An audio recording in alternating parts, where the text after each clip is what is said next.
The Beautiful Suit by H.G. Wells. There was once a little man whose mother made him a beautiful suit of clothes. It was green and gold, and woven so that I cannot describe how delicate and fine it was. And there was a tie of orange fluffiness that tied up under his chin. And the buttons, in their newness, shone like stars. He was proud and pleased by his suit beyond measure, and stood before the long looking-glass when first he put it on, so astonished and delighted with it that he could hardly turn himself away. He wanted to wear it everywhere and show it to all sorts of people. He thought over all the places he had ever visited, and all the scenes he had ever heard described, and tried to imagine what the feel of it would be if he were to go now to those scenes and places, wearing his shining suit. And he wanted to go out forthwith into the long grass and the hot sunshine of the meadow, wearing it. Just to wear it. But his mother told him no. She told him he must take great care of his suit, for never would he have another nearly so fine. He must save it, and only wear it on rare and great occasions. It was his wedding suit, she said. And she took the buttons and twisted them up with tissue paper for fear their bright newness should be tarnished. And she tacked little guards over the cuffs and elbows and wherever the suit was most likely to come to harm.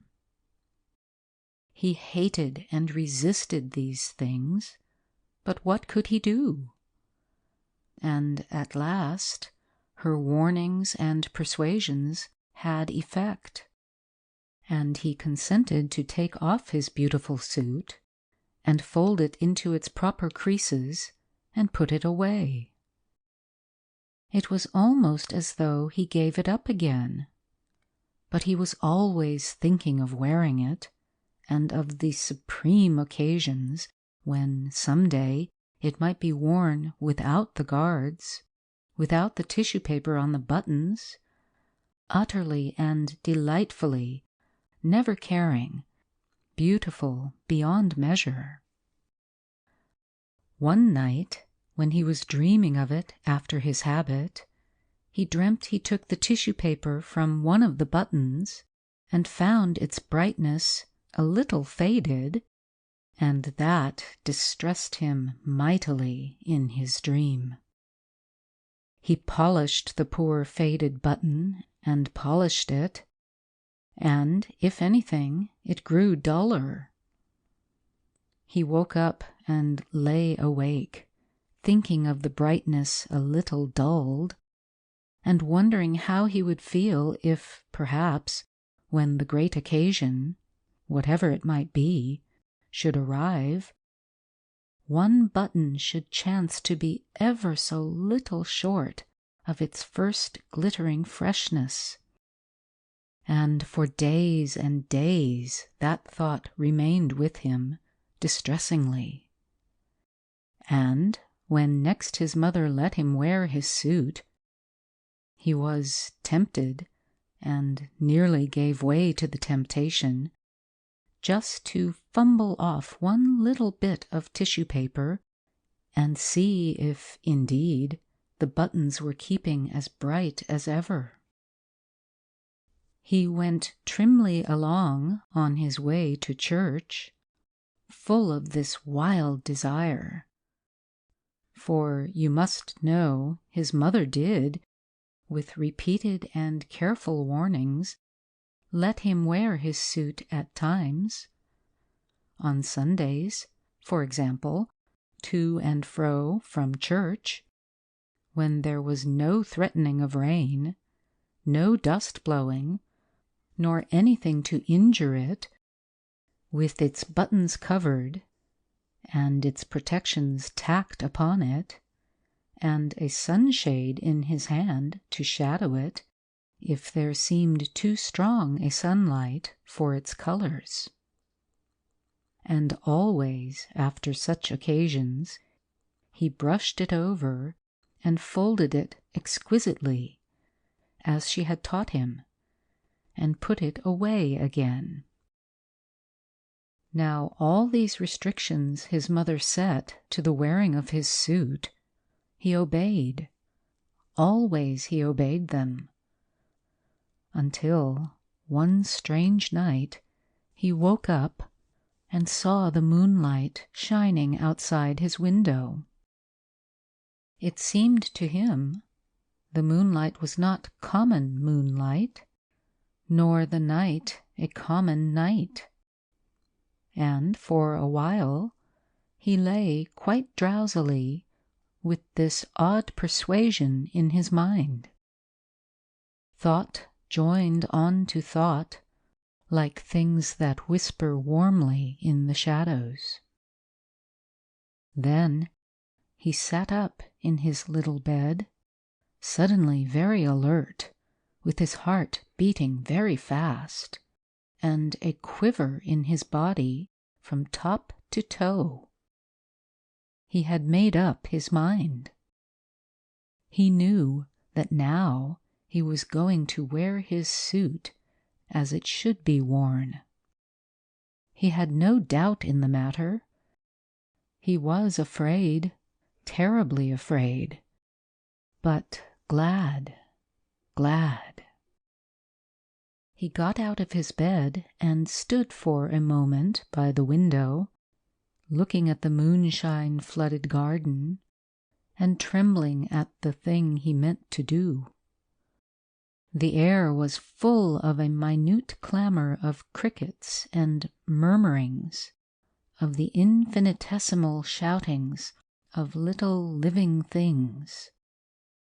He went very gently across the creaking boards, for fear that he might wake the sleeping house, to the big, dark clothes-press wherein his beautiful suit lay folded, and he took it out, garment by garment, and softly and very eagerly tore off its tissue-paper covering and its tacked protections, until there it was, perfect and delightful, as he had seen it when first his mother had given it to him, a long time, it seemed, ago.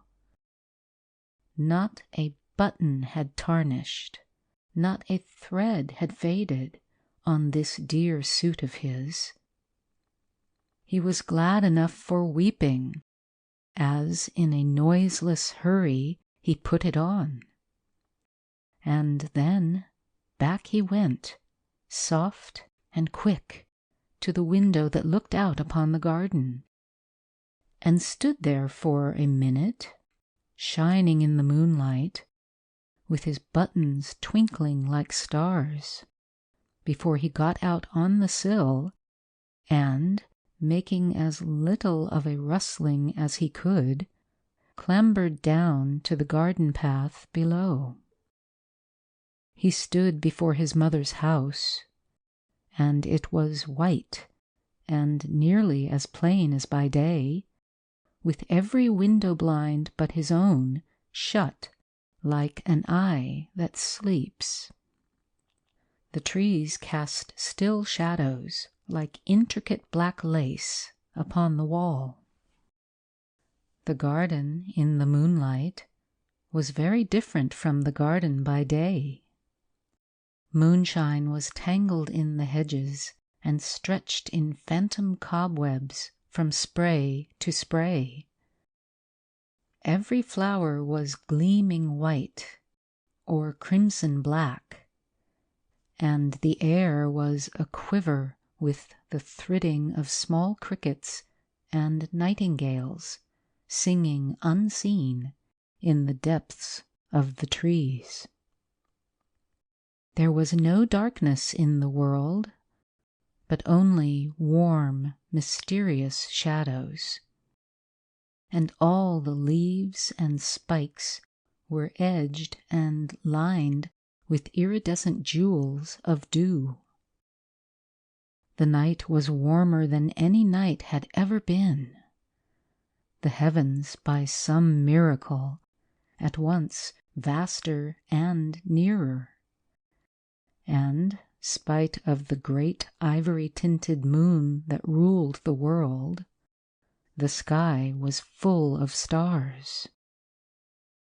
The little man did not shout nor sing for all his infinite gladness. He stood for a time like one awe-stricken, and then, with a queer, small cry, and holding out his arms, he ran out, as if he would embrace at once the whole round immensity of the world. He did not follow the neat set paths that cut the garden squarely, but thrust across the beds and through the wet, tall, scented herbs, through the night stock and the nicotine and the clusters of phantom white mallow flowers, and through the thickets of southernwood and lavender, and knee-deep across a wide space of mignonette. He came to the great hedge, and he thrust his way through it. And, though the thorns of the brambles scored him deeply, and tore threads from his wonderful suit, and though burrs and goosegrass and havers caught and clung to him, he did not care. He did not care, for he knew it was all part of the wearing for which he had longed. "I am glad I put on my suit," he said. "I am glad I wore my suit." Beyond the hedge, he came to the duck pond, or at least to what was the duck pond by day. But by night it was a great bowl of silver moonshine, all noisy with singing frogs, of wonderful silver moonshine, twisted and clotted with strange patternings. And the little man ran down into its waters, between the thin black rushes, knee-deep and waist-deep, and to his shoulders, smiting the water to black and shining wavelets with either hand, swaying and shivering wavelets, amidst which the stars were netted in the tangled reflections of the brooding trees upon the bank. He waded until he swam, and so he crossed the pond and came out upon the other side, trailing, as it seemed to him, not duckweed, but very silver, in long, clinging, dripping masses. And up he went, through the transfigured tangles of the willow herb, and the uncut seeding grasses of the farther bank. He came, glad and breathless, into the high road. "I am glad," he said, "beyond measure, that I had clothes that fitted this occasion." The high road ran straight as an arrow flies, straight into the deep blue pit of sky beneath the moon, a white and shining road between the singing nightingales, and along it he went, running now and leaping, and now walking and rejoicing, in the clothes his mother had made for him with tireless, loving hands. The road was deep in dust, but that, for him, was only soft whiteness. And as he went, a great dim moth came fluttering round his wet and shimmering and hastening figure. At first he did not heed the moth, and then he waved his hands at it and made a sort of dance with it as it circled round his head. "Soft moth," he cried, "dear moth, and wonderful night of the world. Do you think my clothes are beautiful, dear moth, as beautiful as your scales, and all this silver vesture of the earth and sky?" And the moth circled closer and closer, until at last its velvet wings just brushed his lips. And next morning they found him dead, with his neck broken, in the bottom of the stone pit, with his beautiful clothes a little bloody and foul and stained with the duckweed from the pond. But his face was a face of such happiness that, had you seen it, you would have understood, indeed, how that he had died happy, never knowing that cool and streaming silver for the duckweed in the pond. End of The Beautiful Suit by H.G. Wells.